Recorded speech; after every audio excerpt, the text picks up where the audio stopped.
मी देवेंद्र सरिता गंगाधरराव फडणवीस ईश्वर साक्ष शपथ घेतो की मी एकनाथ गंगूबाई संभाजी शिंदे ईश्वर साक्ष शपथ घेतो की मी अजित आशाताई अनंतराव पवार गांभीर्यपूर्वक प्रतिज्ञा करतो की तुमच्या विजयात मोठा वाटा आहे. 2100 रुपये करण्याची तुम्ही घोषणा केली होती. तो निर्णय साधारणतः कधीपर्यंत होणार? आणि दुसरं, आता एक अशी चर्चा सुरू आहे की 1500 जेव्हा दिले तेव्हा स्क्रुटिनी कोणतीच झाली नव्हती. आता 2100 देताना स्क्रुटिनी होणार अशी चर्चा आहे. त्या संदर्भात वस्तुस्थिती काय आहे? असं आहे की पहिल्यांदा तर ही योजना आम्ही सुरूच ठेवणार आहोत आणि 2100 देखील आम्ही देणार आहोत. आता बजेटच्या वेळी त्याचा आम्ही विचार करू आणि शेवटी आपले सगळे आर्थिक सोर्सेस जे आहेत हे सोर्सेस योग्य प्रकारे चॅनलाइज झाल्यानंतरच आपल्याला ते करता येतं. त्याच्यामुळे ते करण्याचा निर्णय पक्का आहे. जी आश्वासनं दिली ती आश्वासनं पूर्ण करू. त्याकरता ज्या व्यवस्था करायच्या त्या व्यवस्था आम्ही आधी करू. स्क्रुटिनीचा जिथपर्यंत सवाल आहे तिथपर्यंत एवढंच आहे की निकषाच्या बाहेर जर कोणी घेतलं असेल, निकषातला जो असेल त्याला कोणालाही त्यातलं कमी करायचं नाही आहे. पण काही तक्रारी आल्या आहेत की निकषाच्या बाहेर मिळालेला आहे. जसं आपल्याला कल्पना असेल की शेतकरी सन्मान योजना जेव्हा मोदीजींनी सुरू केली त्यावेळी पहिल्यांदा जे काही बेनिफिशियरीज होते लक्षात आलं की मोठ्या शेतकऱ्यांना देखील ते मिळालेलं आहे. मग नंतर त्यातल्या अनेक शेतकऱ्यांनी स्वतःच त्या ठिकाणी सांगितलं की आम्ही या निकषात बसत नाही. मला असं वाटतं त्यानंतर ती स्थिर झाली.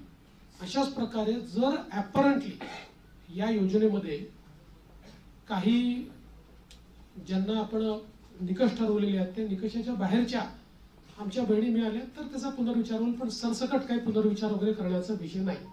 अभय देशपांडे मंत्रिमंडळाच्या अनेक कायद्यांवर अधिक्षेप करणार आहोत आणि त्याचसोबत काही तरतुदी आपल्या ज्या होत्या त्या संदर्भात काही विसंगत निर्णय म्हणजे त्यापेक्षा वेगळे निर्णय, विसंगत म्हणजे वेगळे निर्णय हे सुप्रीम कोर्टाने दिले होते. म्हणून तो कायदा त्या ठिकाणी चर्चेमध्ये होता. दरम्यानच्या काळामध्ये केंद्र सरकारने 3 नवीन कायदे तयार केले आणि या 3 नवीन कायद्यांमधल्या त्यांनी ज्या तरतुदी केल्या जवळपास आपण ज्या तरतुदी केलेल्या आहेत तशा तरतुदी त्या कायद्यांमध्ये आहेत आणि आता पुन्हा त्या कायद्याशी आपल्या काही तरतुदी विसंगत होत आहेत. त्यामुळे आता केंद्र सरकारशी त्या संदर्भात चर्चा करावी लागेल. जसं आपण बघितलं असेल तर आता या नवीन कायद्यांमध्ये एक इंडिपेंडंट चॅप्टर हा रेपवर तयार झालेला आहे. फाशीपर्यंतची शिक्षा जी आधीच्या कायद्यांमध्ये नव्हती ती आता या नवीन ज्या आपण जी न्यायसंहिता केलेली आहे त्याच्यामध्ये ठेवलेली आहे. त्यामुळे आता या संदर्भात एकदा केंद्र सरकारशी चर्चा करून आवश्यक असेल तर कदाचित आपल्या कायद्यांमध्ये बदल करावा लागेल.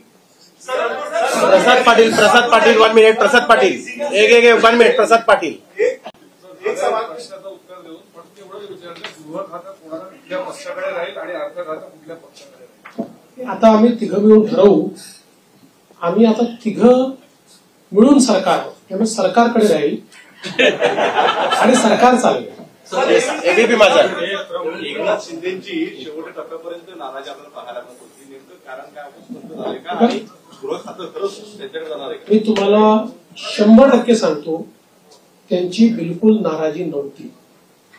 मी स्वतः त्यांना भेटलो होतो. त्यांची कुठलीही नाराजी त्याच्यामध्ये नव्हती. नाराजीच्या बातम्या जास्त चालल्या पण कुठली नाराजी नव्हती. उलट मी विनंती केल्यानंतर त्यांनी तात्काळ हे स्वीकार केलं.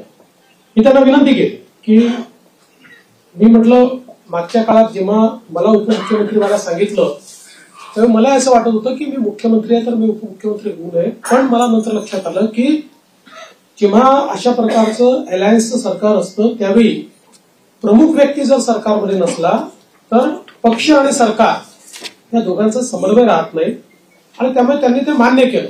मला असं वाटतं की त्याच्या बातम्या जास्त चालल्या म्हणजे आमच्यात तर कुठल्याही समन्वयाचा अभाव नव्हता. उदाहरणादाखल सांगतो की गिरीश महाजन समजवायला गेले नव्हते. गिरीश महाजन सहज भेटायला गेले होते. मला गिरीश महाजन त्याला बाहेर आल्यावर समजलं ते मला म्हणे बातमी चालली की मी समजवायला गेलो. मला कशाला गेले तुम्ही? पांडुरंग मस्के आसाम सरकार ने पूरे राज्य में आपकी सरकार आज आई है. क्या आपकी महाराष्ट्र वसीम पेश करेगा या क्या आपका? देखिए, गोवंश हत्या बंदी का कानून हमने पिछले समय मंजूर किया है। हमारे यहाँ पर गोवंश केवल गाय नहीं, गोवंश की हत्या नहीं की जा सकती है। उस कानून को कड़ाई से हम लोग लागू कर रहे हैं। शेवटचे जर बसके पांडुरंग बसके पांडुरंग एक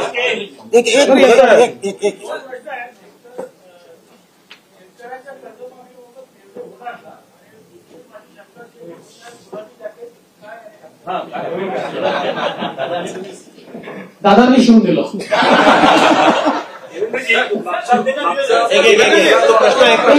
कर्जमाफीच्या संदर्भात जी आम्ही घोषणा केली त्याच्या अंमलबजावणी करू. प्रश्न है कि कॉर्पोरेशन मुंबई के आसपास के कॉर्पोरेशन है, उसके सारे चुनाव 2-3 साल से पेंडिंग है.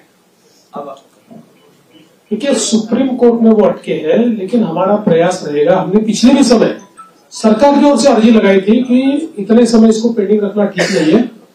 सुप्रीम कोर्ट ने जो इंडिकेट हमको किया उसमें वो अभी कंटिन्यूस सुनवाई लेंगे, ऐसा उन्होंने कहा है. हमारा प्रयास रहेगा कि जल्दी सुनवाई हो, क्योंकि केवल वहां नहीं, पूरे महाराष्ट्र में ये चुनाव बाकी है. और मैंने बार बार ये कहा है कि स्वस्थ लोकतंत्र के हिसाब से जो स्थानीय इकाई है उसका चुनाव होना बहुत जरूरी है. दीपक कैतके शेवटचा प्रश्न दीपक कैतके. प्रश्न असा आहे की आपला राजकीय संपूर्ण संघटनाचा सगळा संघर्षाचा प्रवास आम्ही बघितला, कव्हर पण केला. आज ज्यावेळेला आपण शपथविधीच्या वेळेला शपथ घेत होता त्यावेळेला नेमकी आपल्या मनात काय भावना होती, कारण काय नेमकं काय वाटतं? मी एवढंच सांगू शकतो की आपल्या सगळ्यांना साईबाबांनी एक मंत्र दिलेला आहे, श्रद्धा आणि सबुरी. शेवटचा प्रश्न प्रेमानंद एक 1 मिनिट. बरं ना, या निवडणुकीतील लोकसभेला येतात. तुम्ही सांगितलं पहिल्या कॅबिनेटमध्ये धनगरांना प्रश्न मार्गी लावणार. आता काय ठोस निर्णय होणार आहे का? असं आहे की त्याच्यानंतर मी राज्याच्या विधानसभेमध्ये त्याची वस्तुस्थिती मांडली होती की कशा प्रकारे ऑलरेडी त्याच्या आधीच्या सरकारने हे देता येत नाही अशा प्रकारचा अहवाल हा केंद्र सरकारला पाठवला होता.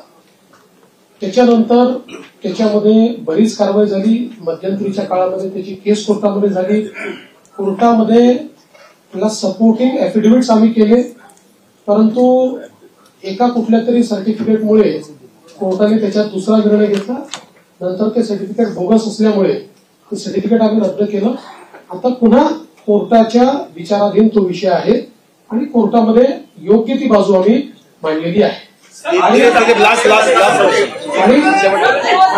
मराठा आरक्षणाच्या संदर्भात निश्चितपणे मराठा समाजाला न्याय देण्याचा प्रयत्न मागच्या काळात आम्हीच केला आणि पुढे आम्हीच मराठा समाजाला न्याय निश्चितपणे देऊ.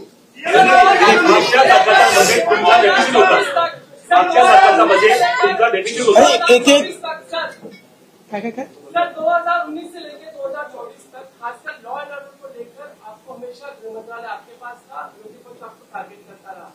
पूरा 5 साल का कार्यकाल अब आपके पास है, मेजोरिटी है. क्या महाराष्ट्र शांत रहेगा? महाराष्ट्र. और दूसरा सवाल, खासकर प्रचार के दौरान की जात न्याय करता है, कास्ट सेंसस की बात होती है वरिष्ठवाद ने बार बार की, तो क्या कास्ट सेंसस को लेकर भी सरकार के एजेंडे पर होगा? और इसी से जुड़ा हुआ एक सवाल है, ये पत्रकारों के लिए आपने कानून बनाया था, लेकिन उसका अभी तक नोटिफिकेशन नहीं निकला है, उसको लेकर आप क्या सोच रहे हैं? पहला आपने क्या कहा था? देखो इंग्लिश में मैं भूल गया. ऐसा है कि कोई भी गृह मंत्री बने तब भी उसको ये सारी चीजें सुननी पड़ती है, टीका होती है. गृह मंत्रालय ही ऐसा है कि जिसमें आपको धन्यवाद कम मिलते हैं, गाली ज्यादा मिलती है, लेकिन बावजूद उसके कन्विक्शन के साथ आपको ये मंत्रालय संभालना पड़ता है. मैंने कन्विक्शन के साथ उसको संभाला और मैं इतना ही आपको कहता हूं कि इस कार्यकाल में भी हमारी सरकार गृह मंत्रालय के माध्यम से महाराष्ट्र में कानून व्यवस्था अच्छी रहे, महाराष्ट्र के लोगों को सुरक्षित लगे, इस प्रकार के सारे उपाय करेंगे।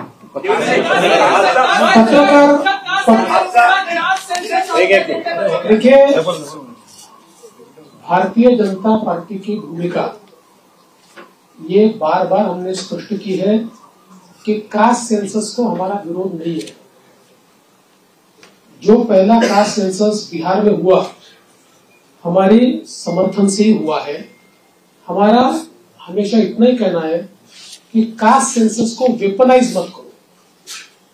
कास्ट सेंसस का वेपन के रूप में अगर उपयोग किया तो जो माइक्रो समाज है, संख्या में कम समाज है, विशेष रूप से माइक्रो ओबीसीज है, इनके ऊपर उसका अन्याय हो सकता है। इसलिए कास्ट सेंसस अगर करना है तो उसका पहले क्या हमको उसमें से पाना है ये हमने तय करना चाहिए, उस प्रकार से उसको करना चाहिए।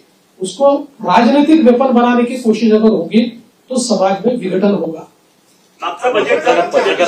पत्रकार हल्ल्याच्या संदर्भात जी काही त्या कायद्याच्या संदर्भातली कारवाई बाकी आहे मी स्वतः लक्ष टाकेन त्याच्यामध्ये आणि आपण ते काम करू। आणि त्यासोबत पहिला प्रश्न जो अध्यक्षांनी या ठिकाणी मांडला होता की बाळशास्त्री जांभेकर जी आपली योजना आहे त्याच्यामध्ये आपण 20,000चा GR काढला, पण त्याच्या काही अटी शर्तीमुळे अंमलबजावणी होत नाही, तर पुढच्या आठवड्यातच त्या संदर्भातली कारवाई मी पूर्ण करेन। दिलीप जाधव, आजचा बजेट आपला डेफिसिट होता आणि त्याच्यानंतर ज्या तुमच्या शेवटच्या घटना तुम्ही जाहीर केल्या त्यामुळे अजितांनी सांगितलं की आम्हाला आर्थिक स्थिती लावावी लागेल। नंबर 1. नंबर 2, कोरोनाचं पॅकेज आपण मागितलं ते जाहीर केलं होतं, त्याचा पुढे काय झालं? पहिली गोष्ट अशी आहे की विकसनशील अर्थव्यवस्थेमध्ये बजेट हे डिफिसिटच असतं। गेल्या